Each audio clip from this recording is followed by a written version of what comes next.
नवरात्री पर्व या निमित्ताने आपल्या अंतःकरणातल्या भगवंताने दिलेल्या काही विभूत्या जागृत करतो आणि त्या विभूतीतून आपण या भक्तीचा आनंद घेतो, म्हणजे उत्सव करतो. हे 9 दिवसाचे 9 उत्सव यामध्ये आपल्या शरीरामध्ये असलेली दिव्य शक्ती जागृत करून आपण सगळेजण पापाला भस्म करण्याचा प्रयोग करता. आचार्याने पण असतात. आई या पुत्रावर 52 ठिकाणी आईची स्थान आहे. काही आपल्या देशात, काही देशाच्या बाहेर आईची स्थान आहे. जेव्हा हे आईचे 52 रूप तयार झाले तेव्हा हा देश विदेश वगैरे काही नव्हतं. एक अखंड पृथ्वी होती आणि त्या पृथ्वीचा एकच राजा होता, स्वयंभू म्हणून. दुसरा कोणी राजा नव्हता, एकच राणी होती, शतरूपा. आणि तीच त्या दोघांपासून आपल्या शरीराची निर्मिती झाली. अनेक शरीर नंतर निर्माण झाली, पण त्या अगोदर आईची स्थान निर्माण झाली. ती कशी? तर एक छोटीशी कथा पुराणामध्ये आलेली आहे. त्याचं एक छोटंसं महत्त्व सांगतो. आणि ते 52 ठिकाणी आईची स्थानं ती कशी आहेत, त्यांची नावं काय, त्यांना तिथे मंदिरं कशी तयार आहेत, त्या मंदिराला आकृती कशी आहे, ती केवढं मोठं मंदिर आहे आणि त्यात कोण कशी पूजा करते, त्या सगळ्याचं महत्त्व थोडक्यात जाणता आलं तर 9 वाजेपर्यंत, नाही तर जेवढं होईल तेवढं. तर सांगतात एक छोटीशी पुराणामध्ये कथा आलेली आहे की दक्ष राजाने यज्ञ करता होता आणि त्या यज्ञामध्ये सर्व देवांना आमंत्रण केलं होतं आणि सर्व देवांची स्थानं निर्माण केली. पण जे खरं दैवत आहे, ज्याचं स्थान पूजलंच नाही तर काही प्राप्त होत नाही, ते देवांचे देव महादेव, त्यांना आमंत्रणच नव्हतं केलं. आमंत्रण केलं नाही आणि त्यांचं स्थान पण तयार केलं नाही. असा यज्ञ ठेवला होता आणि सर्व देवांना आमंत्रण केलं. सर्व देव आकाश मार्गाने चालले, काही कैलासाच्या वरून पण चालले, काही कैलासाच्या बाजूने पण चालले. पार्वती माता विचार करायला, हे सगळे चालले कोणी ना? काही त्यांना माहितीच बस 9 देवीला धरून बसावं. सगळे जेव्हा जमले कुठे झाले, पण आम्ही 9 देवीला चाललो. घरात तिकडे आजूबाजूला पण माहिती नाही. ते बघतात तेव्हा तसं मातीला सुद्धा काही माहिती नाही. सर्व देव चालले कुठे चालले म्हणजे माता तुला माहिती नाही, ही आई तुला माहिती नाही. अगं तुझ्या बापाच्या घरीच तर मोठा यज्ञ, आम्हाला सगळ्यांना आमंत्रण आहे, आम्हाला बोलवलंच नाही. पण बापाच्या घरी कार्य आहे, बोलवणं कशाला आहे? आपल्याच घरी कार्य करतात. म्हणून वडिलांनी मला बोलवणं नसेल केलं तर मी तिची सख्खी मुलगी आहे, मला कशाला आमंत्रण म्हणजे घरच्या माणसांना आमंत्रण द्यायचं असते का? नाही, ते स्वतः घ्यायचं. आई भगवंताची आज्ञा महादेव पाहुणा ऐका, माझ्या बापाच्या घरी मोठा यज्ञ, सर्व देवी देवतांना आमंत्रण केले, चला आपण पण जाऊ. भगवान शिव सांगतात, देवी जिथे आमंत्रण नाही तिथे जाऊ, जिथे मान नाही तिथे बसू.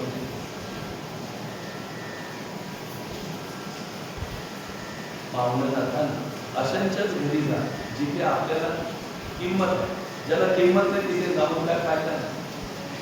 जसं दगडावरच बीज पेरलं तर उगवत नाही. बीज कुठे पेरावं? जिथे माती ओली आहे आणि वरून पाऊस पडण्याची आशा आहे तिथे बीज पेरावं. माती ओली आहे आणि उन्हाळा आहे तरी बीज पेरून चालणार? कुठे पेरल्यानंतर उगवते ही ज्ञान कला आपल्यात पाहिजे.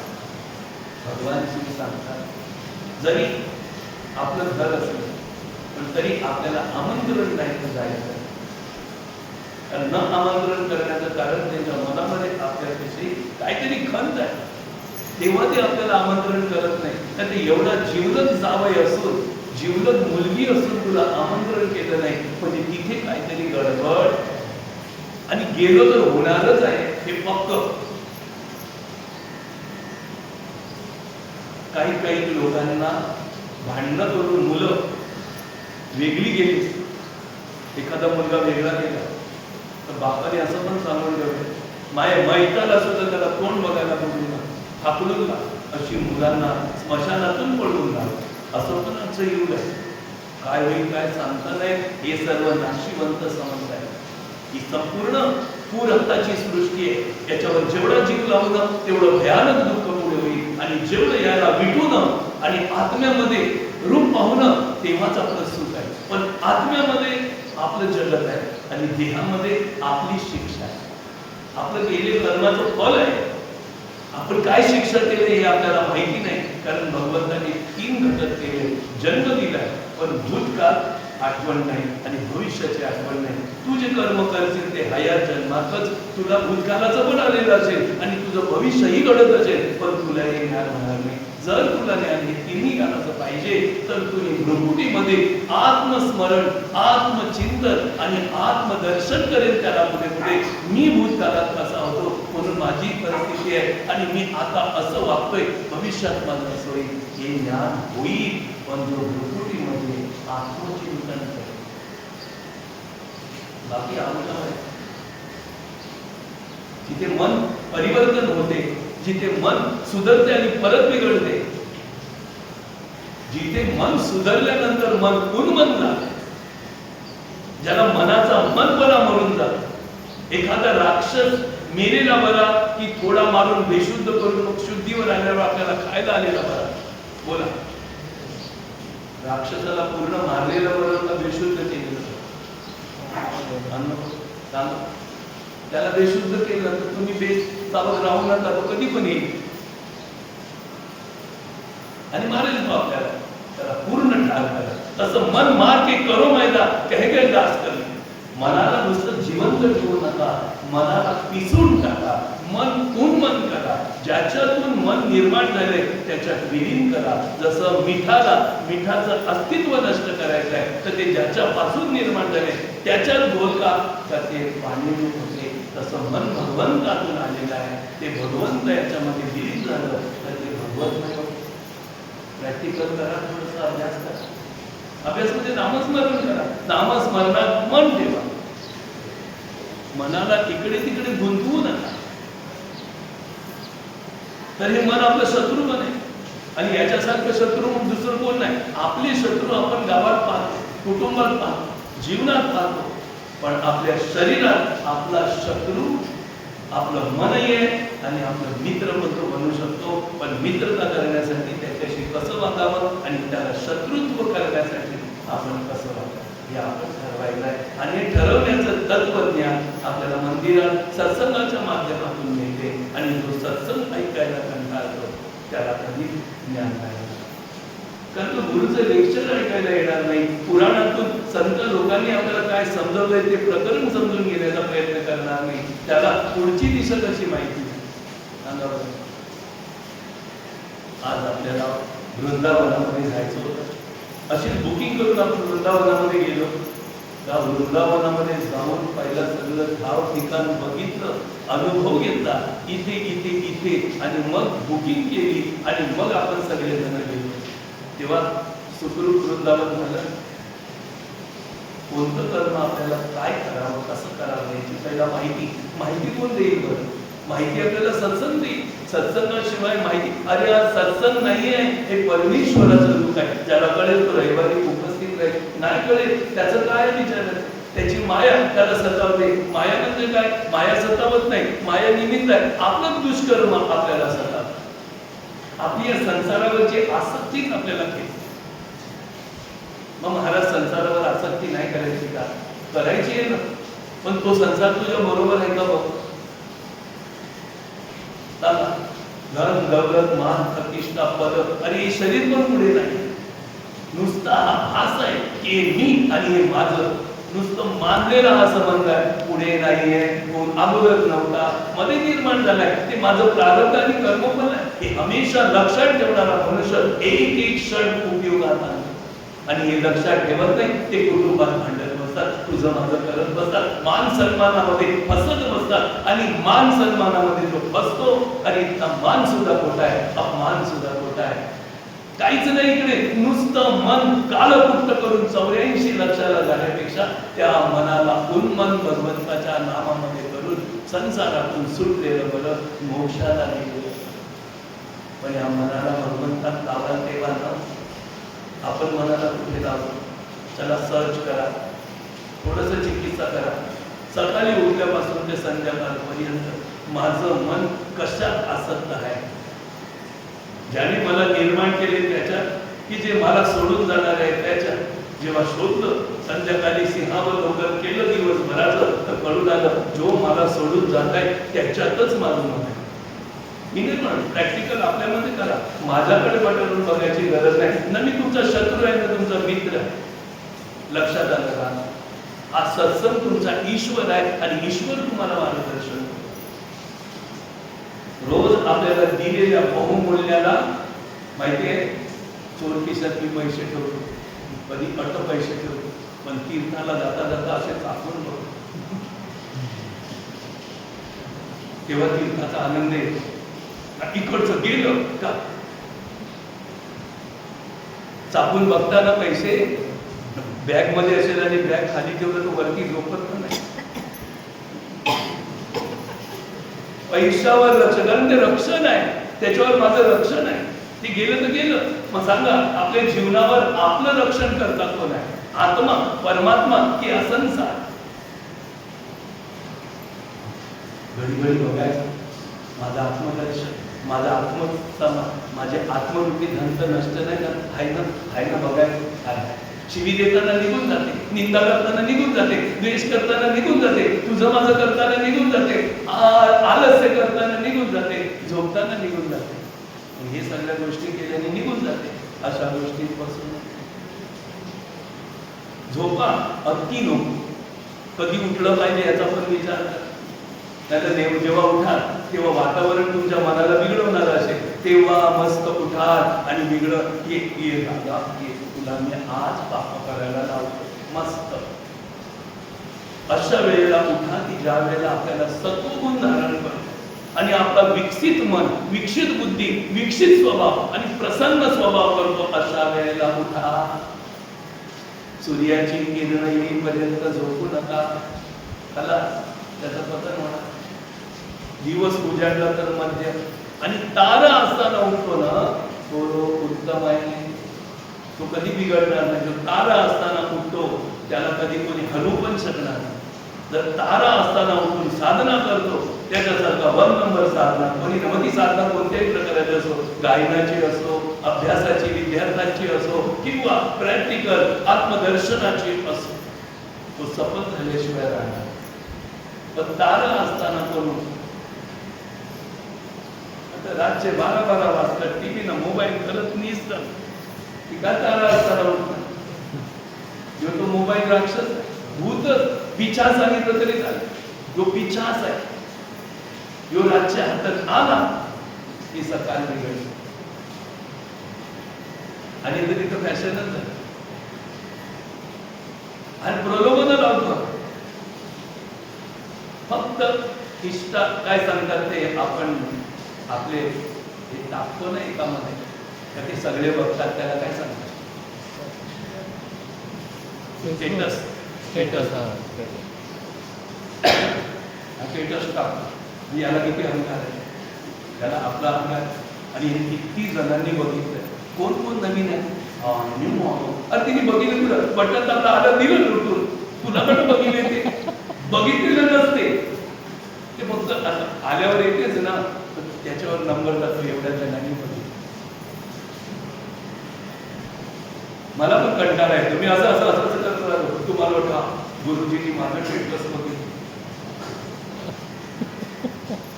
भ्रमात राहू नका, याच्यावर बसू नका, याच्यातून बाहेर या. बघितलं, मला भगवंताने कर्म करताना बघितलंय. हे बघा, कोणतं कर्म करताना भगवंत माझा साक्षी आहे. रात्र, दिवस, दुपार, संध्याकाळ, सूर्य, चंद्र, 27 नक्षत्र, नवग्रह ही भगवंताची रूप आहे. मला कुठे पण कर्म करताना तो पाहतो. तो कोठे नाही तर सर्वमय आहे. माझ्या कर्माला तो पाहतोय, त्याने मला पाहिले. असा भाव जागृत करा, तो सुधारल्याशिवाय राहणार नाही. रामकृष्ण हरी. सांगायचं तात्पर्य असं की आता जिथे मान नाही, जिथे अपमान होतो, जो आपल्याला विचारतच नाही, त्याच्या मागे जाणं म्हणजे आपला वेळ वाया घालवणं, अदब मन बिघडवणं, अदब विचार घालवणं आणि शरीरावर असंख्य प्रकारचे दुःख घेणं. तर भगवान शिवाने पार्वती मातेला समजवलं की देवी, आमंत्रण आपल्यालाच नाही केलं, आपला संबंध लांबचा असता. केव्हा तरी एखाद दिवशी आपला मुलाखत, हो तुम्ही कोण? मी अमुक अमुक देशाचा राजा, ओळख झाली आणि आमंत्रण नाही केलं ते एखाद्या लांबचं आहे, विसरलं गेला तरी तो अभ्यासात काय. पण एवढं जवळचं रक्ताचं नातं असून आमंत्रण नाही म्हणजे काहीतरी देवी गडबड आहे, नाही जायचं. हो असं काय करता, चला ना मातेचा हट्ट होता.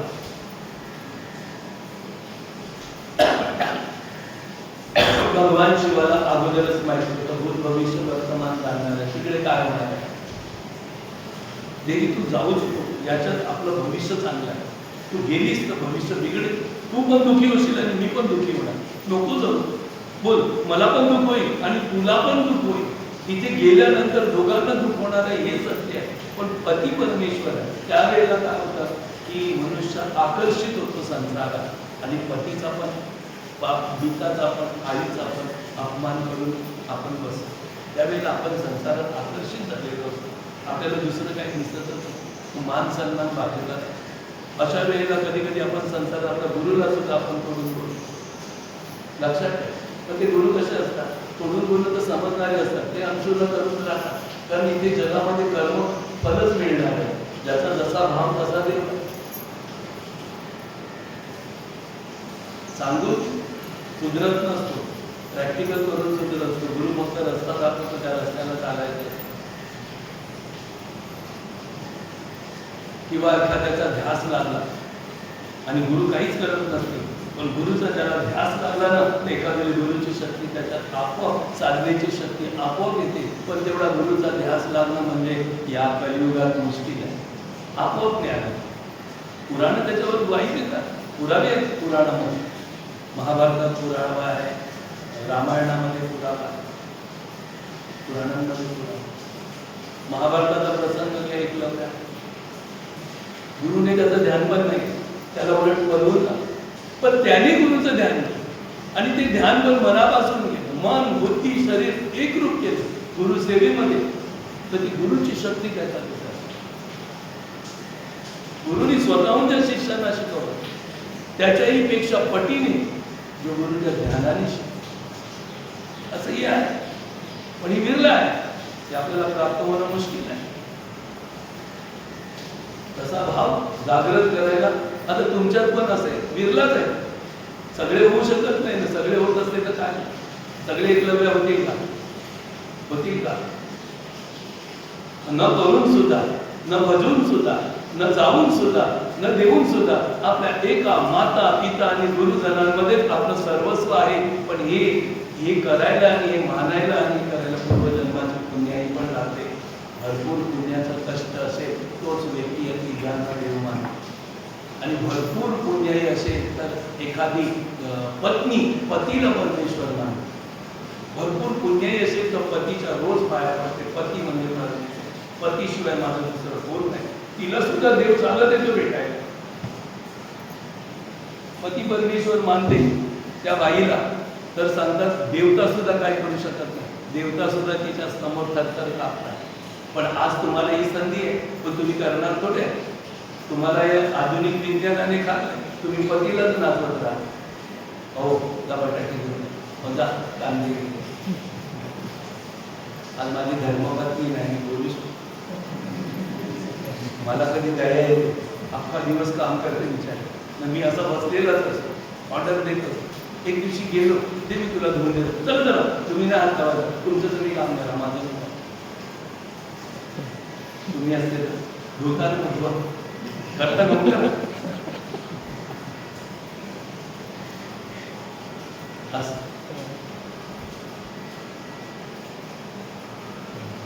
शिष्य सुद्धा असा असतो की गुरुला सर्वस्व मानतो, गुरु आला की आनंदी होतो. काही शिष्य असे आहेत की गुरु आला की विचार करतात, अरे बापरे आता वेळ गेला,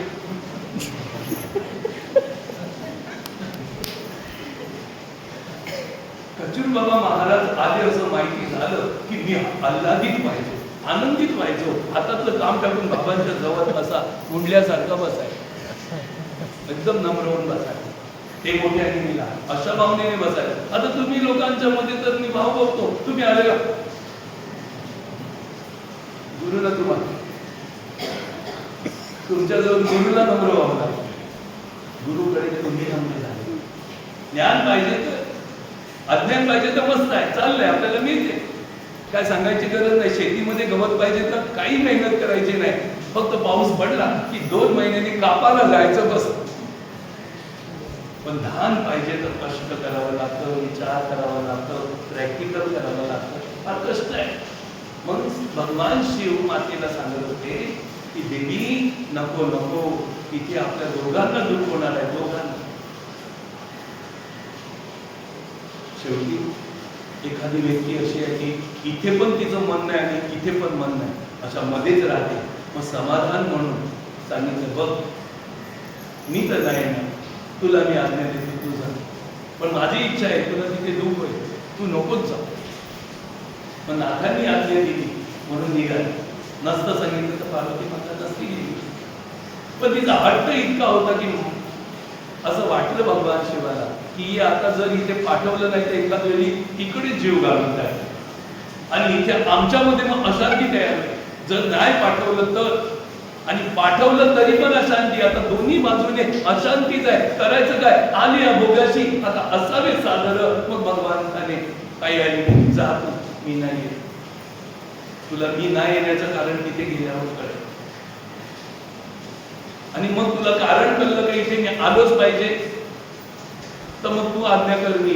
मग तुला कळेल की मी नाही आलो, तिथे न येण्याचं तुला कारण दिसेल. मग तुला कळेल की मी का नाही आलो आणि तुला काय आलं.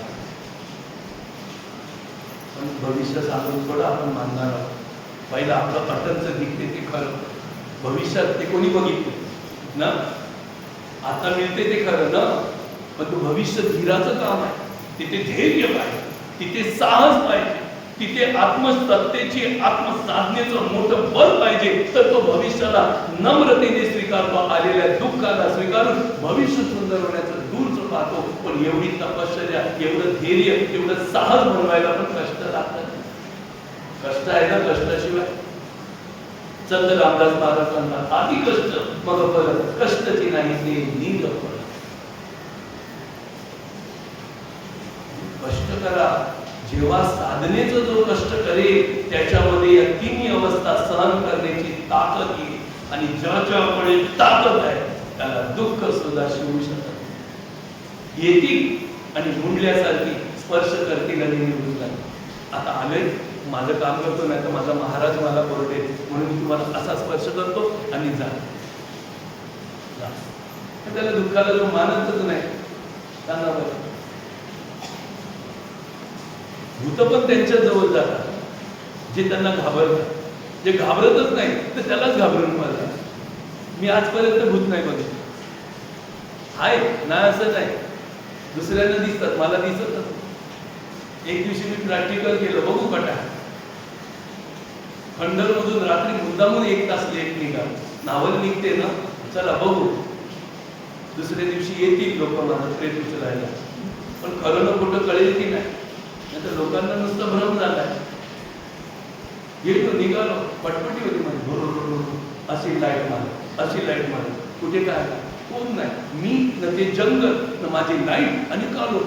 आणि मग कालोख पण देव आहे, मग मला काय घाबरायची कारण नाही. माझा देव सदैव, ही रात्र पण देव आहे, दिवस पण देव आहे. आणि रात्र आणि दिवस ही काय, रात्र होत नाही. सूर्य पृथ्वीच्या मागे गेला म्हणून रात्र झाली, नाही तर दिवसच होता. समोर आला म्हणून दिवस झाली. असं ही कल्पना मात्र आपण तयार केलेली. रात्री भूत निघतात, दिवसा. ही ज्या कल्पनेच्या निर्विकल्प जो मनुष्य झाला त्याला रात्र पण समान, दिवस पण समान, मान पण समान, अपमान पण समान, लाभ पण समान आणि अलाभ पण समान. त्याला सत आणि असत हे द्वंद्व निघून जातात. अखंड आकार एकोहम बहुशाम असा तो देवमय होऊन जातो. पण निर्विकल्प कसं होणार? ज्या कल्पना उठतात, त्याला श्वासामध्ये लय करायला जो मनुष्य शिकतो तो निर्विकल्प होणार. ज्याचा श्वासच ताब्यात नाही तो निर्विकल्प कसा होणार? त्याला एसी मध्ये ICU मध्ये ऍडमिट करायला लागेल. शास्त्रकार म्हणतात श्वासाकरती सुमरणी अजपा काकरजा अजपा माल 21,000ची जो जपत असे तो चालता फिरता उठता बसता देता घेता जाता येता ब्रह्म स्वरूप आहे. त्याचा देह नाही, ते मंदिर आहे आणि त्याच्यात राहणारा देव आहे.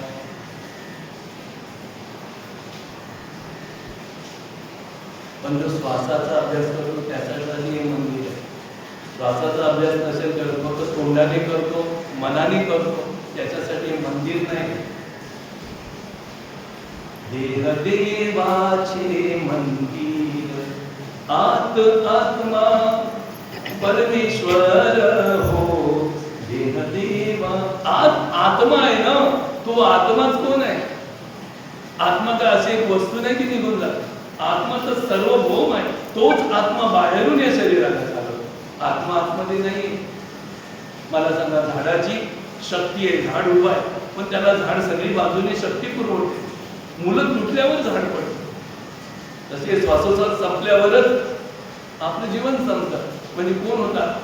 मला सांगा, कोण होता? जरा बारकाईने विचार करा, कोण होता? श्वासोच्छ्वास संपल्यावर खरा आणि आल्यावर कुठे लक्ष द्यायला पाहिजे? जीवनाचं मूळ कारण काय? अभ्यास तिथेच करायला पाहिजे. खलास म्हणजे तू गेला का आहे? होता, फक्त तो पुरवठा करत होता. जसं माशाच्या सैभोवताली पाणी आहे, त्याच्या पोटात पाणी आहे असं धरू नका. सैभोवताली पाणी आहे, तो घेतो सोडतो. पाणी होता, पाणी आहे, पाणीमय जीवन. तसं तुमचं आमचं प्राणमय जीवन, ईश्वरमय जीवन आहे. तो प्राण आपल्याला चालवतो. तिथे लक्ष द्या. त्याचा लय झाला की मृत्यू, आणि लय झाला कसा शंका? दोन गोष्टी आहेत. देव पाहायचा तर श्वास मारावा लागेल, असं दिसणार नाही. देव बघायचा आहे. 2 वेळा अंगाला कंप येतो. एक भयभीत होतो, भूतप्रेत किंवा मृत्यू दिसतो तेव्हा, आणि दुसरं भयभीत होतो आणि देव दिसतो तेव्हा. शरीरामध्ये कंप पण येतात. अशा काही गोष्टी आहेत त्या या काळात आता त्याच्यावर विवरण करणं सुद्धा काय आहे, मुश्किल आहे.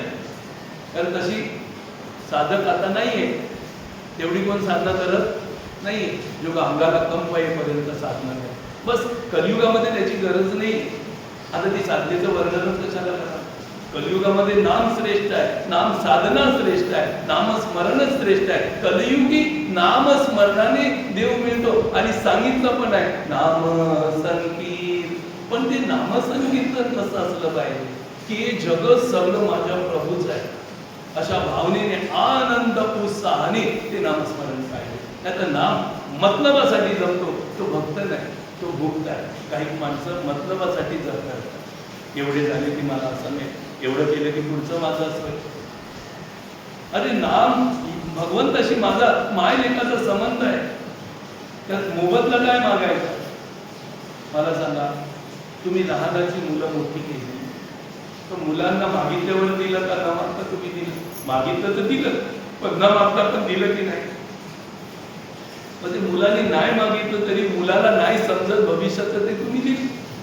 तसंच परमपिता परमात्मा आपण मुलं मागायची काय गरज? त्याची भक्ती करायची गरज आहे. तो वेळेवर आपल्याला बरोबर देतो आणि मागितलं तर देणारच आहे. आई आणि बाबाकडे मागितलेला मुलाला काही आई बाबा नाही बोलत नाही, पण न मागता पण असं काही बरंच देतं जे मुलांना हिताचं समजत नाही. तसं तुम्ही आम्ही फक्त भगवंताची भक्ती करा. आपल्याला मागितलेलं तर देव देणारच आहे, पण आपल्याला जे आपल्या हिताचं समजत नाही तेही न मागता भगवंत आपल्याजवळ देणार. पण भक्तीची गरज असं. तर माऊली निघाली, माऊली निघाली, माऊली निघाली, माऊली पोचली. दारावर आगत स्वागत सुद्धा नाही. आतमध्ये शिरली, बापाला भेटली, बापाच्या पाया पडली तरी आशीर्वाद नाही. बाप असा तोडतो. काय झालं? घरात गेली, बहिणींना भेटली, बहिणींची विचारपूस झाली, सगळं काय झालं? अगं तू ते पण आश्चर्यचकित झाले, ही कशी आली? तर तिनं अगोदर सांगितलं असेल, हिला उभं नाही करायचं, हिला हात नाही करायचं, असं नाही करायचं, असं. अशा बहिणींना माहिती झालं की बहिणींचे डोळे मोठे, तिच्या बहिणींचे डोळे मोठे झाले. आईजवळ गेली, आई पण पाठ फिरवते, आई अशी करते, आई बोलतच नाही, कोणीही बोलत नाही. काय झालं? यज्ञ मंडपात आले, सर्व देव सर्व देवींची स्थानं होती आणि आमच्या पतीचं स्थान गडबड झाली. सर्व देवांचा देव महादेव, हे सगळे देव ज्याला नमस्कार करतात, हे सगळे देव ज्याच्या अंगातून तयार झाले, तो शिव भगवंताला बोलावणंच नाही आणि स्थान पण नाही आणि त्याचं पूजेचं अग्रगण्य पण नाही. तर मग आईला समजलं की ही पूजा सगळी निष्फळ होणार, केलेलं सगळं फुकट जाणार. म्हणून नम्रतेने बापाला सांगितलं, बाबा तुम्ही मला बोलवलं नाही तर नाही, पण तुम्ही हे पूजेची रचना जे मंडळ मांडलंय त्यात माझ्या पतीचं स्थान नाही, तर तुमचा यज्ञ कसा सफल होईल? घबरातो, अशी तशी असा बाप ओरडायला लागला. मग इतकी निंदा करायला लागला भगवंताची की ती मला सुद्धा तोंडाची निंदा करतो. आणि ती निंदा पतीची मातेला ऐकायला कान दुखायला, म्हणजे थांबा, तुम्हाला न बोलवायचंय तर नका बोलू, नाही स्थान ठेवायचं तर नका ठेवू, पण त्यांची निंदा नका करू. एक तर तुम्ही इथे स्थान ठेवलं नाही तर तुमची पूजा सफल होणार. आमंत्रण नाही केलं ठीक आहे, पण तुम्ही त्याचं स्थान तर बनवायचं, ते पण नाही, तर त्याच्याने तुमची पूजा सफल नाही होणारच आहे. आणि शिवाय तुम्ही निंदा करता म्हणजे तुम्ही किती गहिरी दुःखामध्ये पडणार आहे. थांबा बाबा थांबा, माझ्या पतीची निंदा करू नका, ती मला ऐकवत नाही. तरी पण करत असताना आईने कान दाबले आणि विचार केला, हे एवढे नास्तिक आहेत माझ्या ईश्वराप्रती, तर त्यांच्या अंगातून निर्माण झालेलं हे शरीर मी का ठेवू? या शरीराची पण मला काय गरज आहे? त्यांच्या अंगाचं बीज आहे ना हे पण आता मी जाळून टाकते. यज्ञ मोठा जळला होता आणि जाऊन देवी मातेने झोपलं तसं हाहाकार झाला. वाऱ्यासारखी बातमी जसं गावात कटम माहीत झालं की लगेच कडे पसरते. अटही झालं, कट जरा वाईट होते पसर, पण चांगलं विजयानंद महाराज एवढं चांगलं तर ते गावात नाही पसर. पण विजयानंदाने एक चूक करू दे बस, तर तुम्ही लगेच विरुद्ध विवाह होता का लग्न, आणि 99 विजयानंदाने चांगलं केलं ते तुम्ही बघणार नाही. एक चूक झाली ना दुर्गा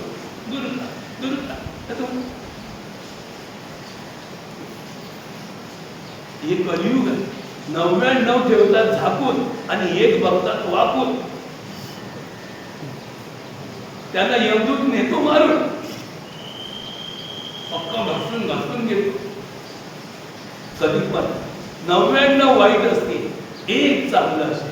संसारात सुखी व्हायचं आहे तर त्या एक चांगल्याला घेऊन मस्तक सकारात्मक करून 99ला विसरा, तर ते एक आहे ना ते हळूहळू 2 सुधरवते, 3 सुधरवते, 4 सुधरवते, 5 सुधरवते आणि हळूहळू असं सुधारण्याची प्रसार होते. पण तुमचं आमचं नाच उलटा भाव आहे. आपल्यात नकारात्मक शक्ती एका वाईटाला धरलं का ते 99 पण वाईट होऊन जाते. म्हणून विसरा पत्नीची चूक, विसरा पतीची चूक, विसरा भावा बहिणींची चूक, विसरा या कुटुंबातल्या काही चुका असतील, विसरून जा आणि मस्त मदमस्त व्हा. आपला कोणी वैरी नाही, आपला कोणी शत्रू नाही, आपला कोणी मित्र पण नाही, हे जगामध्ये आपलं कोणी नाही. फक्त आपण आपलं जीवन सावरायला आणि दुःखातून मुक्त होण्यासाठी मिळालेल्या बहुमूल्य जीवनाच्या प्रत्येक श्वासाचा उपयोग करून मला निघून जायचं आहे. उपयोग करा, उपभोग करा. मातेने जसं झोपून दिलं अशी विचाराची कला पसरली आणि भगवान शिवाला माहिती झाली. बस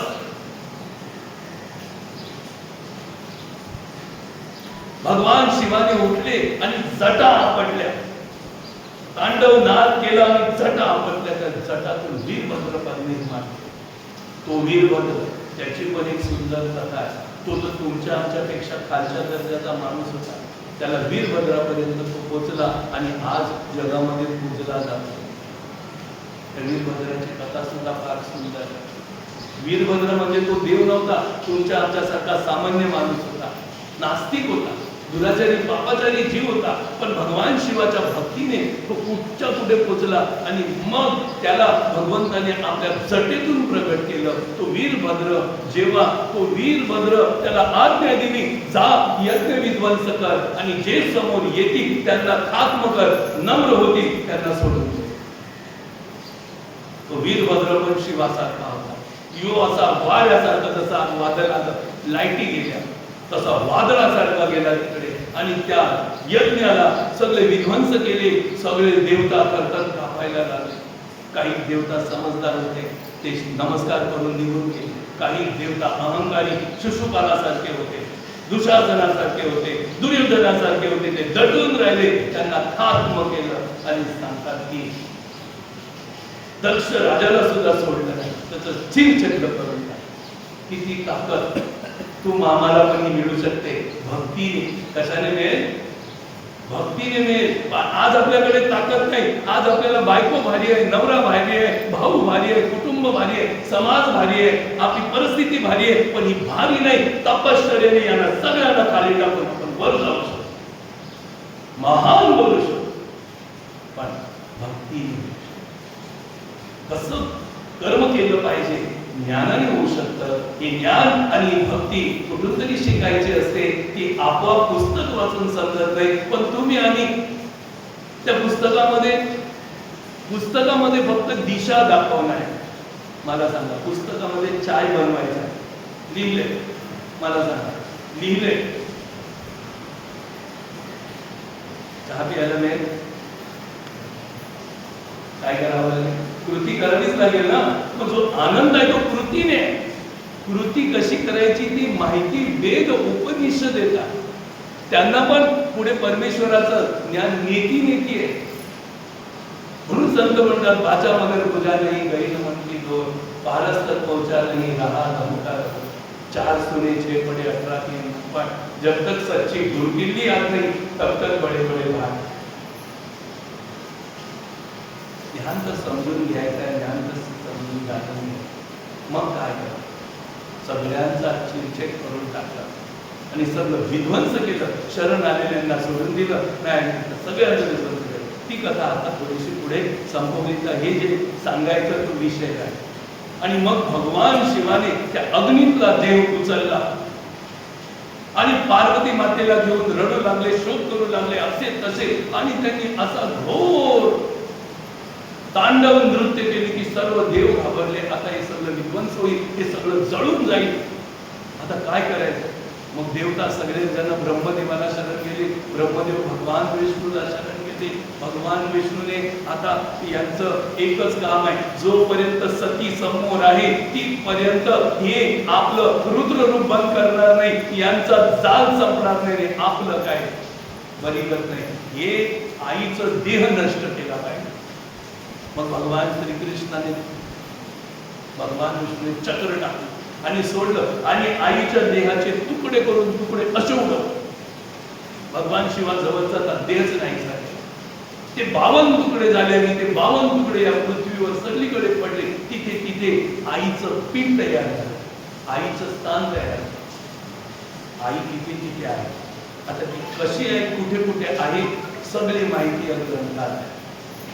म्हणून ती मी तुम्हाला थोडक्यात सांगण्याचा प्रयत्न करणार आहे. पण प्रयत्न तसाच राहणार आहे, कारण टाइमाचं आपल्याला थोडंसं बंधन आहे. 5 मिनिटं राहिलेली आहे. तर चला, तुम्हाला कळलं ना आईची 52 स्थानं कुठे कुठे आहेत त्याची माहिती मी तुम्हाला सांगतो. महाराष्ट्रात तर 3-3.5 पीठं तयार आहेत.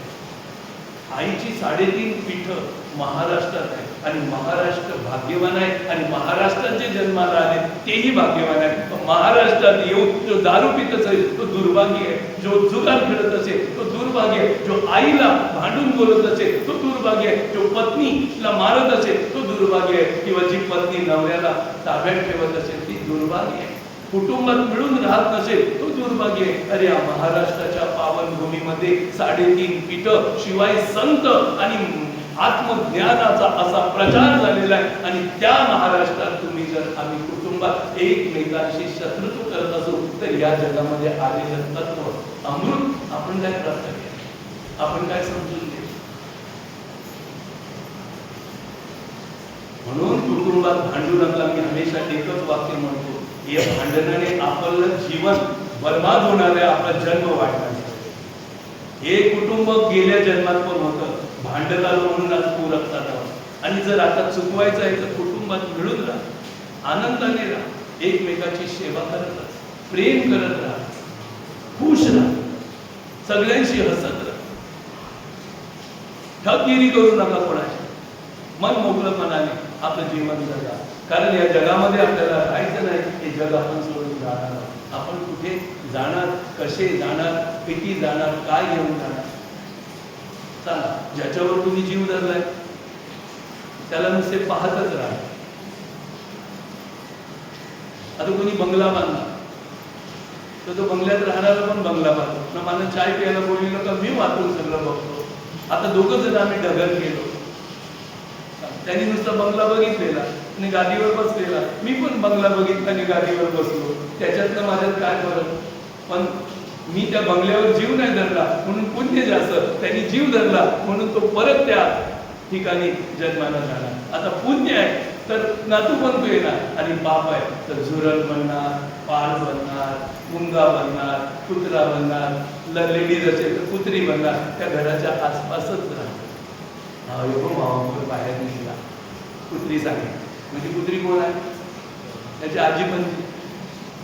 तू जाणणार नाही की ती माझी आजी आहे की पणजी आहे. तू काठी मी अरे मेल्या कट मारतात मावा आहे मी तुला दिले, पण कुठे कोण ओळखणार? माया बडी मोहिनी जगांधी आला होय जो स्वयं से रहे वस्तू. एखादी कुत्री बघा आपल्याच घरी येते. आमच्या घराच्या बाजूला 2 कुत्रे आहेत. एक आहे ना, तिला किती पळवलं तरी ती कोपऱ्यात कोणतरी आहे. मग त्या पोरांची मी सेवा करायचो, बोलवायचो, खायला द्यायचो, हाकलायचो नाही रे रे बाहेर. पण तीच पोरं मग मोठी झाली बाहेर. कोण समय येईल कैसा याचा कोण जाणे भरोसा. म्हणून नामस्मरण भक्ती करा, सर्वात श्रेष्ठ नामस्मरण आहे. प्रसिद्ध देवी स्थान आहेत आपल्या महाराष्ट्र या भारत देशामध्ये. आद्यशक्ती, आदिमाया, जगज्जननी जगदंबा माता विविध नामाने प्रसिद्ध आहे, विविध रूपात प्रसिद्ध आहे. असंख्य स्थानी आई आपली पूजली जाते. त्या देवीच्या जागृत स्थानाला शक्तीपीठ ही संबोधली गेलेली आहे. आपल्या महाराष्ट्रात आणि संपूर्ण भारत वंशात शेकडो शक्तीपीठ आहेत. त्यातील काही महत्वाची देवांची, संतप्त देवीची स्थानं आहेत. त्यांची माहिती भक्ताकडून आपल्याला मिळालेली आहे ती आता प्रस्तुत करूया. तो कसं? पहिला आहे महाराष्ट्रातील देवी स्थान. महाराष्ट्र प्रांतात देवी मातेची प्रमुख 3.5 पीठं मानली गेली. त्याशिवाय अन्य देवींची स्थानही प्रसिद्ध आहे. व ती 3.5 पीठं इथे थोडक्यात वर्णन केली. पहिलं पीठ आहे तुळजापूरची भवानी. तुळजापूरला आहे शक्तीपीठ. महाराष्ट्रातील देवी मातेच्या या मुख्य 3.5 पीठापैकी प्रथम शक्तीपीठ म्हणजे क्षेत्र तुळजापूर, उस्मानाबाद, धाराशिव जिल्ह्यात तुळजापूर नावाचं एक शहर आता झालं. आई वसली म्हणून, नाही तर पहिलं तुळजापूर नावाचं गाव होतं. आई गेली तर ते मोठं प्रसिद्ध शहर झालं. स्कंद पुराणात संदर्भ कथेनुसार कृतयुगामध्ये इथे दंडकारण्य होतं. कोणतं होतं? सतयुगात त्याला दंडकारण्य म्हणतात. तेथील निसर्गरम्य तपोभूमी, तपोनिधी कर्दम ऋषींची भार्या अनुभूती तपश्चर्या करण्यासाठी तिथे त्या दंडकवनामध्ये कर्दम ऋषीची भार्या, जिचं नाव होतं अनुभूती, ती तपश्चर्या केली. व्रतस्थ सुशील सौंदर्यवती अनुभूतीला पाहून कुकुर नामक एक दैत्य मनात तिच्या विषयी अभिलाषा धरून तिथे उत्पन्न झालं. त्याच्या अंतःकरणात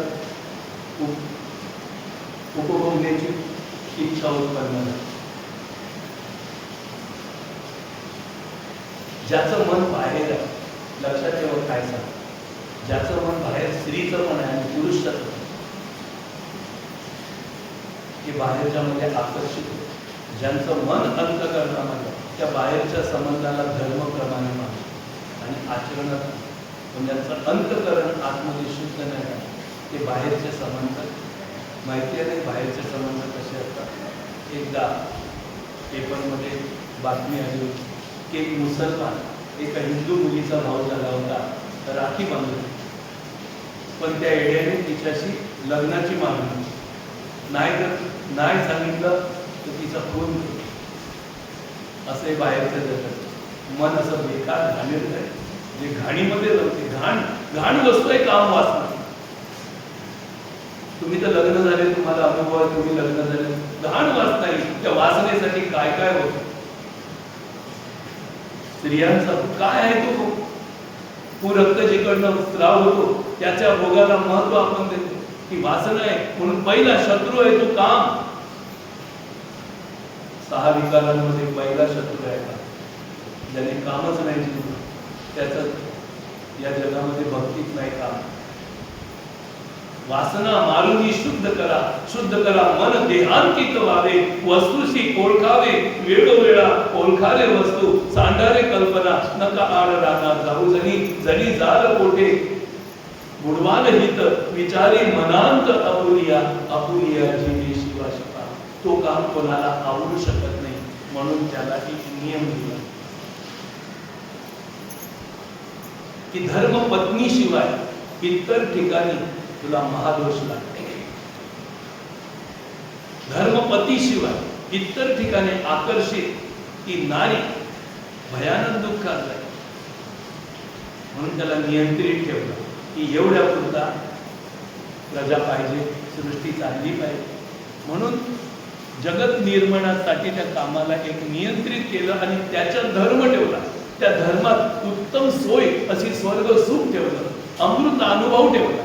पण तो नियमित जो कामाला नियमित वापर त्याच्यावर नियम करतो, धर्मपत्नी शिवाय इतर ठिकाणी आई बहिणीचा भाव ठेवतो, भाऊ बापाचा भाव ठेवतो, त्याच्याकडे स्वर्ग तयार होतो.